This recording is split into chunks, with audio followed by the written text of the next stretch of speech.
तो welcome back to my channel PCM classes में आपका स्वागत है। पॉलिटेक्निक का एंट्रेंस एग्ज़ाम का पेपर 6 तारीख से स्टार्ट हो जाएगा। कुछ ऐसे प्रश्न हैं, चलो मैं आज उनको समझता हूँ बहुत ही सरल तरीके से। जैसे कि ये चुनाव वाला प्रश्न है, लिखा है कि एक चुनाव में सफल उम्मीदवार 60% मत लेकर 2000 मतों से विजयी रहा, पराजित उम्मीदवार को कितने मत मिले। आपने प्रश्न को पढ़ लिया है और उम्मीद है लिख भी लिया होगा। अगर आपने लिख लिया है और पढ़ लिया है तो चलो इस प्रश्न को मैं बहुत ही सरल तरीके से करने जा रहा हूँ। ठीक है, आपको पता है कि किसी भी चुनाव में जो टोटल वोट पड़ते हैं वो 100% पड़ेंगे। ठीक है, इतना तो आपको पता है कि टोटल जो वोट होगा वो आपका कितने परसेंट होगा, तो वो आपका हो जाएगा 100% होगा। अब 100% में यहाँ पे कह रहे हैं कि एक उम्मीदवार को कितना परसेंट मिला था, एक उम्मीदवार को 60% वोट मिला है। अगर एक उम्मीदवार को 60% मिला है तो दूसरे वाले को कितना मिलेगा, तो दूसरे वाले को पक्का 40% ही तो मिलेगा। अगर एक उम्मीदवार को 60% मत मिला है तो दूसरे वाले को 40% ही तो मिलेगा। अगर इन दोनों का अंतर देखा जाए तो 40 में से 60 में से 40 घटाओगे तो इनके जो हार जीत का अंतर है वो 20% आ रहा है। पर प्रश्न में कहा गया है कि इनके जो हार जीत का अंतर है वो 2000 है। कितना है, 2000 है। फिर से समझ लीजिए, किसी भी चुनाव में 100% मैंने माना वोट है। एक उम्मीदवार को अगर 60% मिले हैं तो दूसरे वाले को 40% ही मिलेगा। और अगर दोनों का अंतर देखा जाए तो 20%, मतलब हार और जीत का जो अंतर आ रहा है वो 20%। पर प्रश्न में कह रहे हैं कि हार और जीत का परसेंट है 2000। यहाँ काट देंगे, 20 से इसको काटोगे तो ये कितनी बार में कटेगा, तो ये कटेगा 100 बार में। मतलब यहाँ पर कितना आ गया, यहाँ पर 1 आ गया। मतलब कि 1% की वैल्यू, 1% की वैल्यू कितने की बराबर हो गई, ये बराबर हो गई 100 रुपये की। पर हमें तो वोट चाहिए कितने, 100%, मतलब टोटल कितना वोट पड़ा था। तो यहाँ पे 2 जीरो, तो यहाँ पर भी 2 जीरो बढ़ाएंगे। अब हमारी ये वैल्यू जो निकल के आती है ना, ये निकल के आता है कुल मत, कुल कितने वोट पड़े थे। तो कुल वोट पड़े थे 10,000। और हमें ये बताना है कि हारने वाले को कितना परसेंट वोट मिला। तो हारने वाले को कितना परसेंट मिला था, 40%। तो यहाँ पे लिखेंगे 10,000। ठीक है, यहाँ पे लिख दे रहे हैं 10,000 गुणे 40 बटे में 100। 1 0 2 0, 1 0 2 0 गुणा करेंगे तो ये हो जाएगा 4000। तो हारने वाले उम्मीदवार को कितना वोट मिला था, तो हारने वाले उम्मीदवार को 4000 वोट मिला था।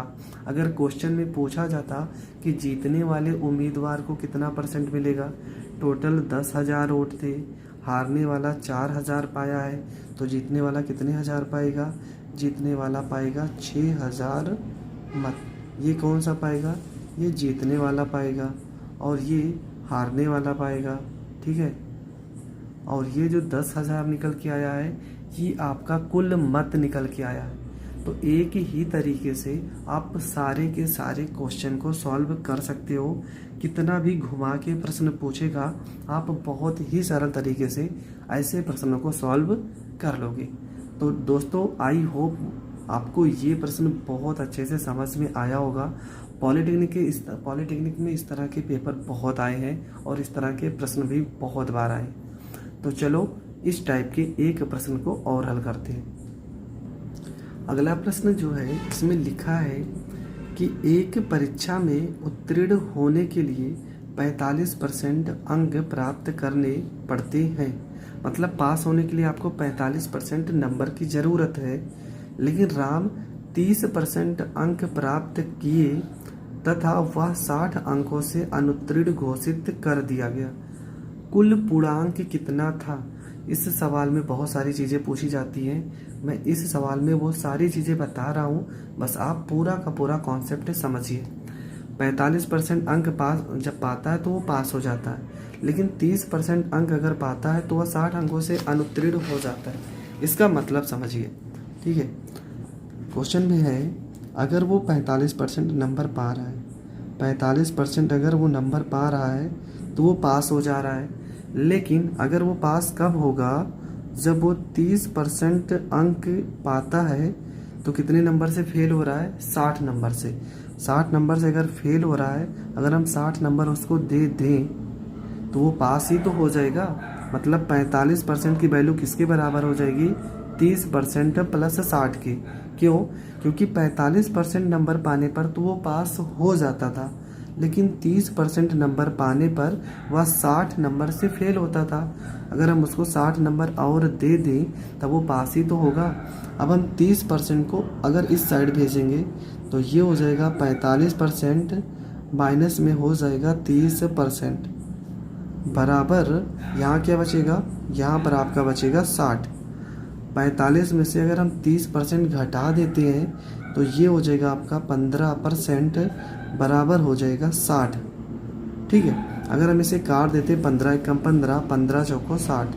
मतलब यहाँ पर 1% की जो वैल्यू निकल के आएगी वो निकल के आ जाएगी 4।